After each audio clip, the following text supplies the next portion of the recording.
It's totally surreal that something like this could happen. As an adult now, I look back and think, how could the federal government do this to us? You should be able to go and turn your faucet on and know that safe, clean drinking water is coming out, and that is not the case. Our lives have been affected and forever changed because of these chemicals.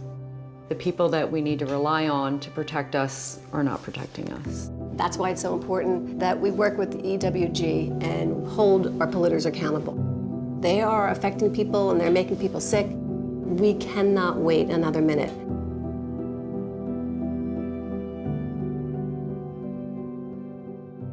I grew up smack in the middle of two separate military bases, about 2 miles from each.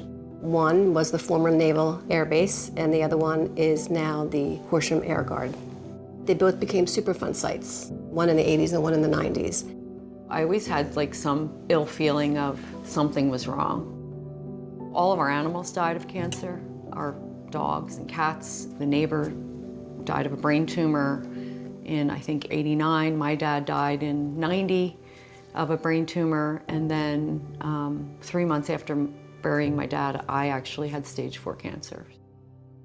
There were a lot of people in our town that were sick. There were a lot of cancers, and it seemed to be at rates that were not the same in our town as they were in other parts of the country. When my oldest son was 6 years old, he was diagnosed with a cancerous brain tumor. After our son's surgery, they started pummeling us with these questions. Where do you live? Where did you grow up? Where was your early pregnancy? Have you or your husband ever worked with chemicals or pesticides? It wasn't until that moment that I ever thought about environmental influences to my health. I did eventually find out that there were some news articles, but nobody was paying attention. There was TCE, PCE found in our water. There was lead found in our water. So there were some flags, but everything clicked and everything came together when we learned about PFAS. PFAS is used by the Department of Defense in their fire training exercises. And unfortunately, when they did fire training exercises, they would use a lot of it and it would end up seeping into groundwater. And then that groundwater was what fed our municipal wells.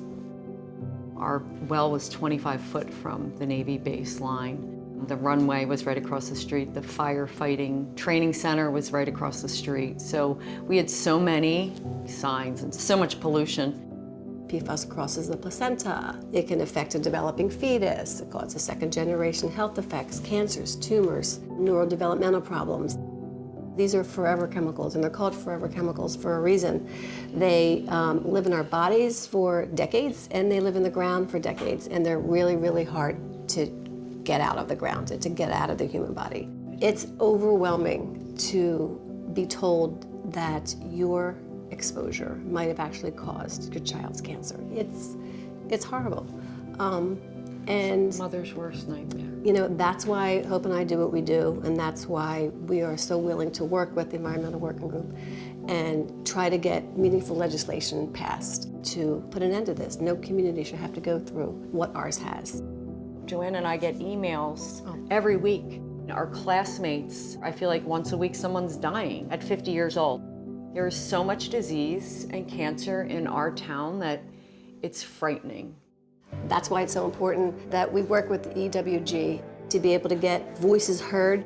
I testified in front of the Senate thanks to EWG, because until this legacy pollution gets cleaned up, we are all at risk. You're all at risk. I mean, PFAS is everywhere. We are more than numbers on a graph. We are more than dots on a map. We are real people, real affected community members, and the legislators really need to hear that. You know, they hear the science, but they need to hear the true stories, how our lives have been affected and forever changed because of these chemicals. It's a great relationship for us because, you know, we're two little moms in this little town, and it's so hard to gain respect. EWG has helped us lobby, you know, get in front of politicians, tell our stories, and EWG's been able to bring us to the right people. What gives me hope amidst kind of this dark topic is people.